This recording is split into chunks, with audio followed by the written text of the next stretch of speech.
করুণার আধার তুমি, চিরমহিয়ান তুমি, দিয়েছো নাজাতের আল কোরআনুল করিম। أعوذ بالله من الشيطان الرجيم. بسم الله الرحمن الرحيم. إن تبدوا الصدقات فنعما هي،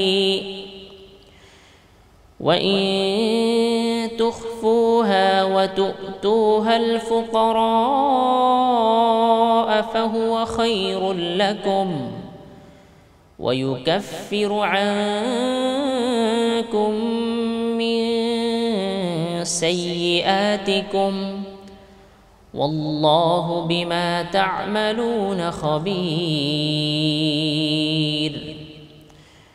ليس عليك هداهم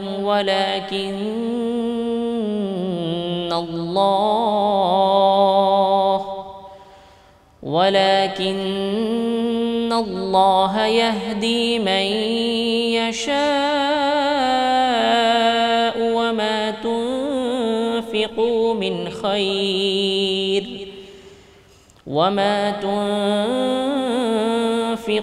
من خير فلأنفسكم، وما تنفقون إلا ابتغاء وجه الله، وما تنفقوا من خير يوفى إليكم، وما تنفقوا من خير يوفى إليكم وأنتم لا تظلمون. للفقراء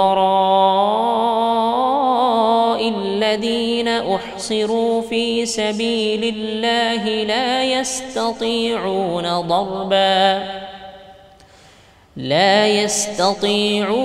ضربا في الأرض، يحسبهم الجاهل أغنياء من التعفف، تعرفهم بسيماهم لا يسألون الناس إلحافا، وما تنفقوا من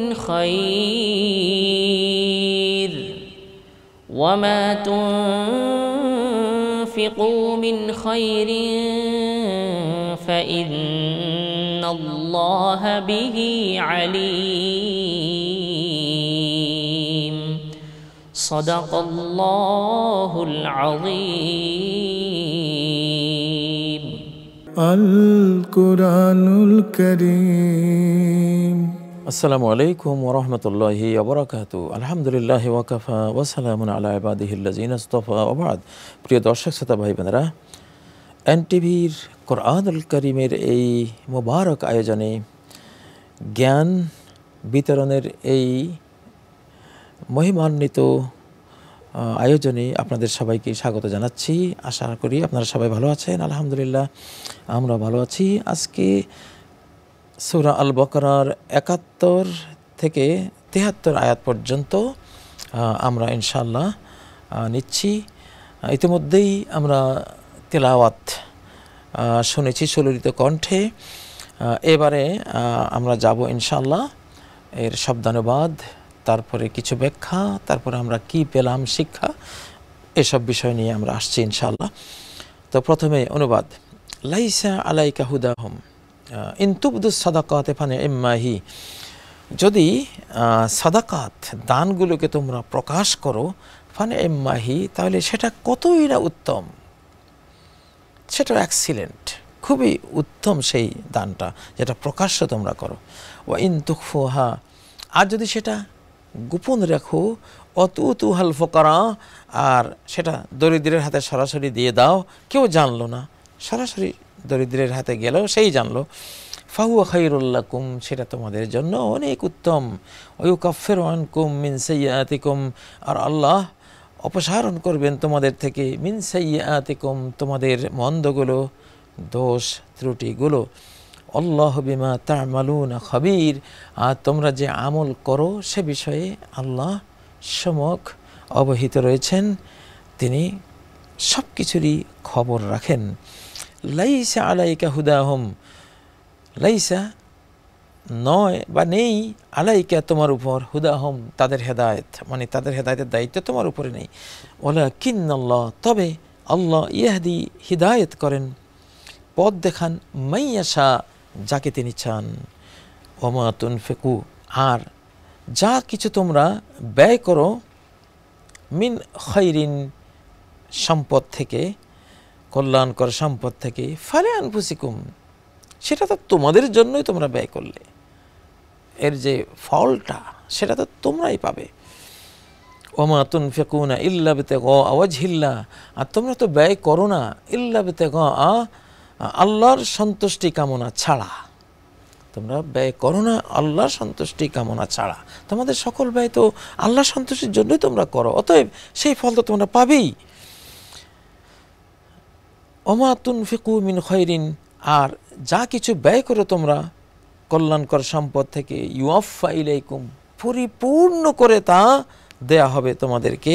ও আনতুম, তোমরা লা তুজলামুন, জুলুম করা হবে না, তোমরা কোনো ক্ষতিগ্রস্ত হবে না।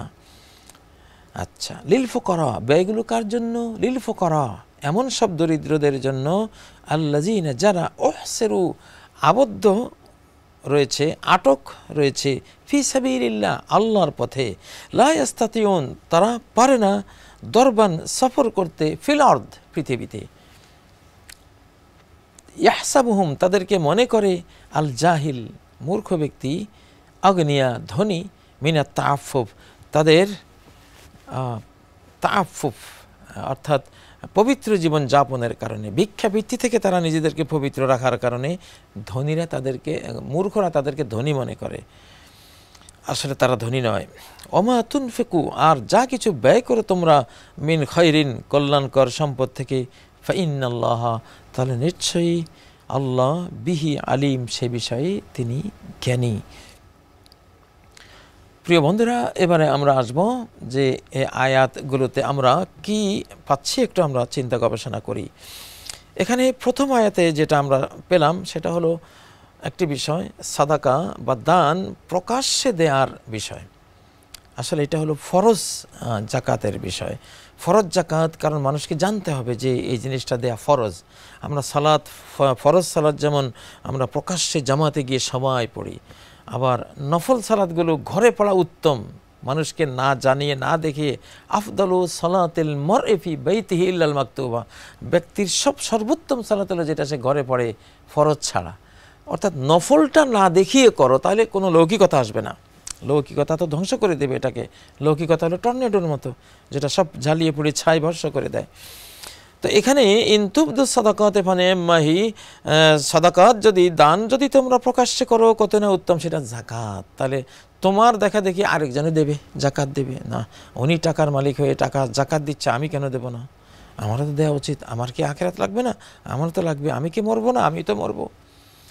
তো এই জন্য সে উৎসাহ পাবে। সেই দৃষ্টিকোণ থেকে যার কাজে উৎসাহিত হয়ে আরেকজনে ওই কাজটা করে, এই প্রথম ব্যক্তিটি তার ওই কাজের সম্পূর্ণ সওয়াব সে প্রাপ্ত হয়। দ্বিতীয় যে তাকে ফলো করে কাজটা করেছে তাকেও আল্লাহ পরিপূর্ণ সওয়াব দেন, তার সমান সওয়াব এই ব্যক্তিকে আল্লাহ দান করেন। তাহলে তার দেখা দেখি, আমার দেখা দেখি, যদি আমি জাকাত দিচ্ছি এই জন্য যদি 100 জন 500 জন জাকাত দেয়, আমার দেখা দেখি ওই 100-500 সওয়াব আমি পাবো। তাহলে ব্যবসাটা কত বিশাল, সুবহানাল্লাহ। এই জন্য ফানি এম্মাহি, এটা এত ভালো, কারণ তোমার জন্য তুমি দিয়েছো একটা জাকাত, প্রকাশ্যে দিয়েছো, 500 মানুষ তোমাকে ফলো করেছে, এখন 500 মানুষের 500টা জাকাত দেওয়ার সওয়াব তুমি নিয়ে নিলে, তাহলে কত উত্তম এটা। আচ্ছা, দ্বিতীয় যেটা পেলাম এখানে, ওয়াইন তুখফুহা ওয়া তুতুহাল ফুকারা, হ্যাঁ, নফল দিচ্ছ, জাকাত না, তো এটা তো মানুষকে জানাবার দরকার নেই, শুধু আল্লাহ মালিক জানলেই হবে। আমি যার জন্য দিচ্ছি আমার সে বন্ধু জানলেই তো হবে। তো সেই ক্ষেত্রে হলো গোপন রেখে শুধু ফকিরকে দিয়ে দাও। আমাদের সাহাবাই কেরাম, তাবেইন বা আগের যুগের মুসলিমরা নফল সাদাকাত দেওয়ার ক্ষেত্রে দেখা যেত গরিবের দুয়ারে রেখে আসছেন রাতের বেলা, গরিব দরজা খুলে দেখে যে একটা থলি পড়ে আছে, থলির ভিতরে হয়তো 1 লক্ষ দিরহাম পড়ে আছে, সুবহানাল্লাহ। এইভাবেই দিত তারা, এইভাবেই গোপন রাখত। কারণ গোপন সাদাকা আল্লাহর আক্রোশ গজবকে দূর করে দেয়, আল্লাহর রাগান্বিত হওয়ার অবস্থাকে এটা কাটিয়ে দেয়, আল্লাহ সন্তুষ্ট হয়ে যান। তো সেজন্য যদি এটা তোমরা দরিদ্রকে দাও, ফাহুয়া খায়রুল লাকুম, সেটি তোমাদের জন্য অনেক অনেক উত্তম। এর উত্তমতার অনেকগুলো দিক আছে। একটা হলো তোমার আমলটা শিরিক থেকে, লৌকিকতা থেকে বেঁচে গেল। তোমার আমলটা আর লৌকিকতার টর্নেডো বা ঝঞ্ঝাবায়ু এটাকে জ্বালিয়ে দিতে পারলো না, তোমার সম্পদ তোমার থেকে গেল। ফাহুয়া খায়রুল লাকুম, এটা তোমার জন্য ভালো। ওয়ায়ুকাফিরু আনকুম মিন সাইয়্যাতিকুম, এই গোপন সাদাকাত দ্বারায়, আর যদি জাকাত প্রকাশ্যে দাও, আল্লাহ তোমাদের মন্দগুলো, তোমাদের পাপগুলো তিনি তাকফির করে দেবেন, তোমাদের খারাপ জিনিসগুলো তিনি তোমাদের জীবন থেকে দূর করে দেবেন। সাইয়্যাত, শারীরিক মন্দ আছে, মনের মন্দ আছে, বুদ্ধিগত মন্দ আছে। তো এই সব মন্দ থেকে সামাজিক মন্দ আছে, পারিবারিক মন্দ আছে, সম্পদে মন্দ আছে, সন্তানে মন্দ আছে। মন্দের তো কোনো, এটা আসলে এটা সীমিত জিনিস না, এটা বহু বহু দিক আছে। তো সেই সাইয়্যাত থেকে আল্লাহ কি করবেন, সেগুলো দূর করে দেবেন তোমাদের এই দানের বরকতে। জাকাতকে প্রকাশ্যে দিলে আর নফল সাদাকাগুলোকে খুব সংগোপনে দিলে এটা তোমাদের সাইয়্যাতগুলো দূর করে দেবে। আল্লাহু বিমা তা'মালুনা খাবীর। ধর্মীয় একটি বিধান বলার পরে এবার আল্লাহর বিধান বলছেন, আল্লাহ সংক্রান্ত একটা জ্ঞান দিচ্ছেন, তাওহীদের জ্ঞান দিচ্ছেন।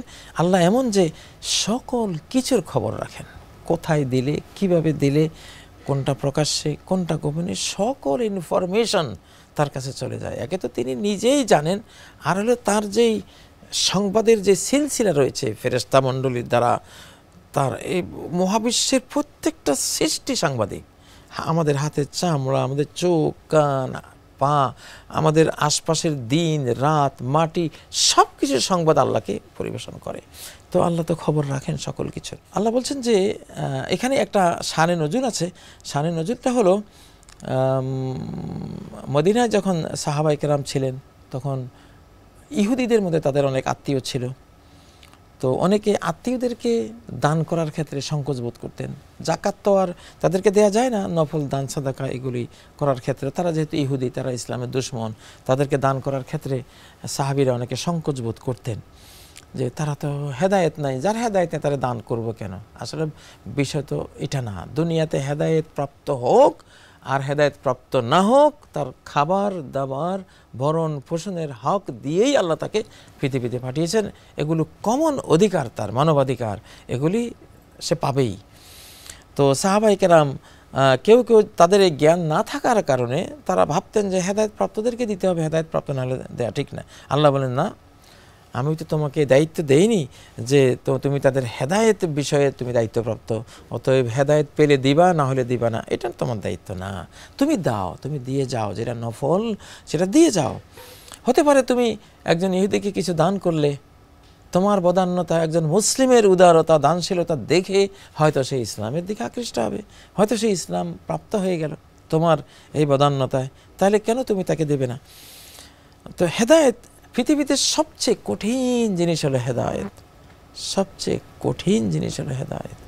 একটা বিল্ডিং, একটা টাওয়ার, একটা স্বাধীনতা এনে দেয়া, একটা উন্নতি করা, এগুলি খুবই সহজ ব্যাপার, এগুলি হয়। কিন্তু হেদায়েত হলো একমাত্র বিষয় যেটা আল্লাহ ছাড়া আর কেউ পারেন না, যেটা আল্লাহর দেয়া সিস্টেম ছাড়া কোনো সিস্টেম মানুষ পেতে পারে না। তো এই জন্য সেটা বলা হয়েছে, লাইসা আলাইকা হুদাহুম, তোমার উপরে দায়িত্ব নেই, তুমি এটা অক্ষম, তুমি পারবে না, এটা আমার দায়িত্ব। ওয়ালাকিন্নাল্লাহ ইয়াহদি মান ইয়াশা, আল্লাহ যাকে চান তাকে তিনি হেদায়েত দান করেন। অতএব হেদায়েত আল্লাহর কাছে চাও, আল্লাহমুখী হও, আল্লাহ তোমাকে হেদায়েত দেবেন। তারপরে আমরা এখানে আরেকটা ধারণা পেলাম যে আসলে আমি দেখছি আমি দানটা করছি একজন ফকিরকে, একজন এতিমকে, একজন মেসকিনকে, বা আমি আমার সন্তানকে দান করছি, আমার স্ত্রীকে দান করছি, আমি দেখতে পাচ্ছি তাদেরকে দিচ্ছি। প্রকৃত অর্থে এটা আমি আমাকে দিচ্ছি, কারণ এর সুফলটা আমিই পাবো। আমি দিলাম 1 টাকা, 10 টাকা পেলাম। 1 টাকা দিয়ে আমি 20 টাকার আখিরাতের পুরস্কার পেলাম। তো দানটা আমি কি আমাকে দিলাম না? আমাকেই তো দিলাম। তো এটা একটা কোরআনিক থিওরি যে যে যত আসলে কাজ করে, ভালো কাজ করে, সে এটা আসলে নিজের জন্যই করে, কারণ এর সুফলটা তার দিকেই ফিরে আসবে। আচ্ছা, আর এটা কখন হবে যে আমি দান করলে সেটা আমারই কাজে লাগবে? এটা তখনই হবে যখন আমি আল্লাহর জন্য এটা ব্যয় করব। যে কোনো কাজ আল্লাহকে খুশি করার জন্য, আল্লাহকে পাওয়ার জন্য আমরা করব। আসলে লা ইলাহা ইল্লাল্লাহ, এই যে আমরা যে কালেমা পড়ি, লা ইলাহা ইল্লাল্লাহ মানে কি? আল্লাহ ছাড়া কোনো বন্ধু নাই।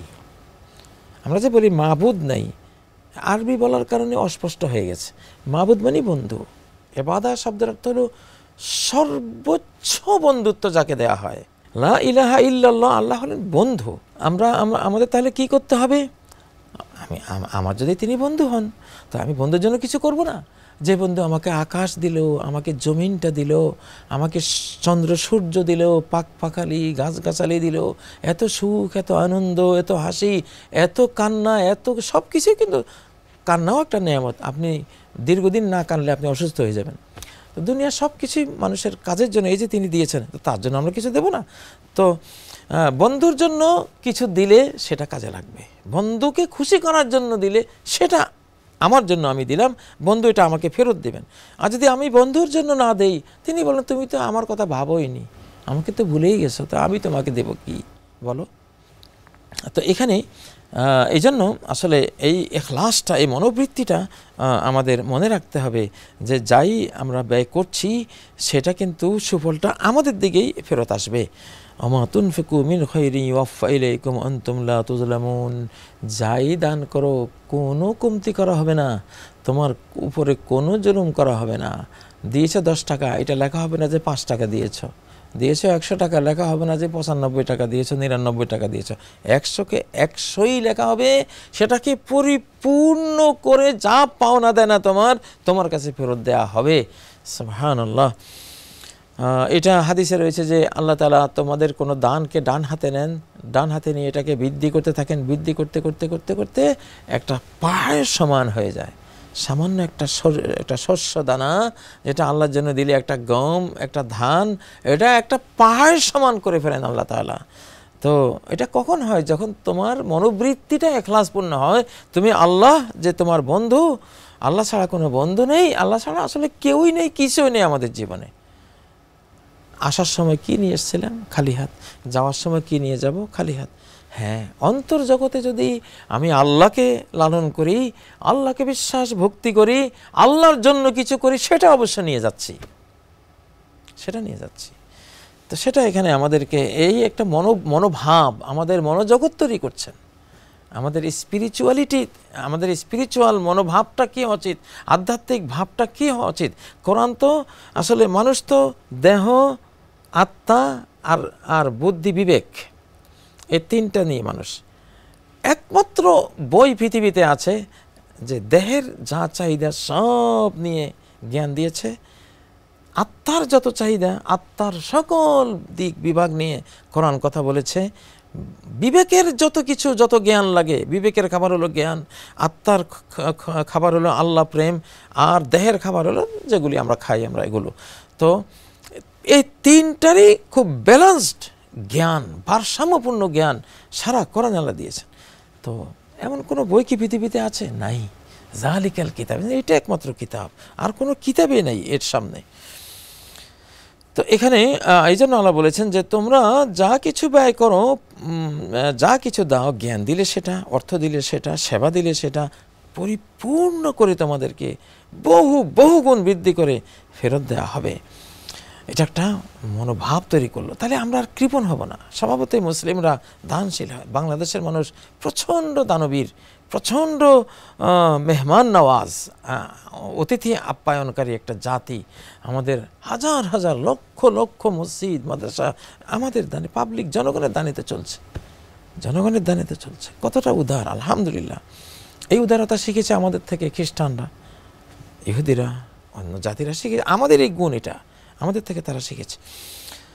তো আসলে যিনি দানশীল মানুষ তাকে সবাই পছন্দ করেন, তাকে আল্লাহ পছন্দ করেন, তাকে সৃষ্টিরা পছন্দ করেন। আর যিনি কৃপণ তাকে আল্লাহও দেখতে পারে না, তাকে সৃষ্টিরাও পছন্দ করে না। আজকের সর্বশেষ যে 3 নম্বর আয়াত, এখানে আমরা এই দানটা কাকে দেব? এই সম্পদগুলো এখানে বলা হয়েছে দরিদ্রদেরকে, ফকির নিঃস্বদেরকে। কোন নিঃস্ব?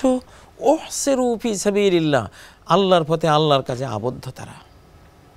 তারা একটা মাদ্রাসা নিয়ে পড়ে আছে, তারা একটা এতিমখানা নিয়ে পড়ে আছে, যুদ্ধের ময়দানে পড়ে আছে, তারা একটা আল্লাহর দ্বীনের যে কোনো বা মানব সমাজের উপকারের কোনো একটা কাজ নিয়ে তারা আবদ্ধ হয়ে আছে। লিল ফুকারাইল্লাযিনা উহসিরু ফি সাবিলিল্লাহ, তারা আল্লাহর পথে আবদ্ধ। ইয়াহসাবুহুমুল জাহিলু লা ইয়াস্তাতিউনা দরবান ফিল আরদ, এরা আবদ্ধ থাকার কারণে ব্যবসা বাণিজ্য নিয়ে যে দেশ বিদেশ ভ্রমণ করবে সেটা পারে না। গেলে মাদ্রাসার সব হুজুরে যদি ব্যবসা শুরু করে দেন, সবাই যদি সৌদি আরব যান, ইউরোপ যান, আমেরিকা যান, ওনাদের সবার গার্মেন্টসের কিনা ইন্ডাস্ট্রি আছে ওনাদের, তাহলে মাদ্রাসা পড়াবে কে? এই জাতি কোরআন শিখবে কার কাছে? এই জাতি দ্বীন শিখবে কার কাছে? এই জন্য তারা আবদ্ধ। তো এখন এদের দায়িত্ব নিতে হবে সমাজকে, সমাজকে দায়িত্ব নিতে হবে। আচ্ছা, তারা আবার এতটা ভদ্র, এতটা আত্মমর্যাদা সম্পন্ন হয়ে থাকেন যে একজন দেখলে মনে করবে, যে তার অবস্থা জানে না, মনে করবে আরে খুব সুখী মানুষ। আসলে তার ঘরে কিচ্ছু নেই, কিন্তু সে অত্যন্ত ভদ্র লাজুক মানুষ, দারিদ্র্যের কথা কাউকে বলতে পারে না। তারিফুহুম বিসীমাহুম, তাদের চিহ্ন দেখে বুঝতে পারবো। আরে চেহারা দেখলে তো বোঝা যায়, আরে চেহারাটা মনে হয় কতদিন খায়নি, তার জীর্ণ শীর্ণ বসন, তার তার তার জীর্ণ শীর্ণ বডি, তার এগুলি দেখলে তো আমরা বুঝতে পারবো যে সে আসলে কি, তার অবস্থাটা কি।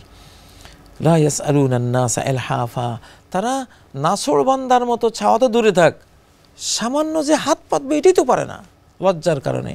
এক সময় তার কত সম্পদ ছিল, আজকে সে আল্লাহর জন্য ব্যয় করতে করতে করতে করতে তার এখন কিছুই নেই, এখন সে হাত পাততে পারতেছে না। এইগুলি হলো আসল দরিদ্র, আসল ফকির। এদেরকে খুঁজে খুঁজে বের করে যারা দান করে, তারাই তো বাজিমাত করে, তারাই তো পরকালে সর্বোচ্চটা নিয়ে যাবে ইনশাআল্লাহ। ওমা তুনফিকু মিন খায়রিন ফাইন্নাল্লাহা বিহি আলিম, ভালো যতই ব্যয় করবে আল্লাহ সেটা জানেন, আল্লাহ সেটা জানেন। জানেন যেহেতু, তাহলে তোমার কোনো ভয় নেই। তোমার দান এটা বেকার গেছে, এটা নিষ্ফল হয়েছে, এটা ভাবার কোনো কারণ নেই। এখানে দ্বীনের একটা বিধান বয়ান শেষে এবার আল্লাহ সংক্রান্ত জ্ঞান দিলেন। এলমুন বিদ্দীন এলমুন বেদিনিল্লাহ, আল্লাহর দ্বীন সম্বন্ধে জ্ঞান দিয়ে এবার আল্লাহ সম্পর্কে জ্ঞান দিলেন। আল্লাহ আলিম, অনন্ত অনন্ত অসীম জ্ঞানের অধিকারী, মহাবিশ্বের যত কিছু আছে সব কিছু তিনি জানেন। প্রিয় ভাই বোনেরা, তাহলে আমরা দান সংক্রান্ত অনেকগুলো এখানে শিক্ষা আমরা পেলাম।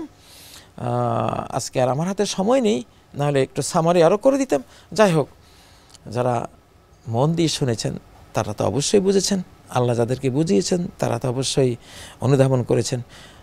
আজকে আমরা এখানে ইতিরেখা টানলাম। সুবহানাকাল্লাহুম্মা বিহামদিক, আশহাদু আল্লা ইলাহা ইল্লা আনত, আস্তাগফিরুকা ওয়া আতুবু ইলাইক। আসসালামু আলাইকুম ওয়া রাহমাতুল্লাহি ওয়া বারাকাতুহু। করুণার আধার তুমি দিয়েছ, সত্যের বাণী অসীম, চিরমহিয়ান তুমি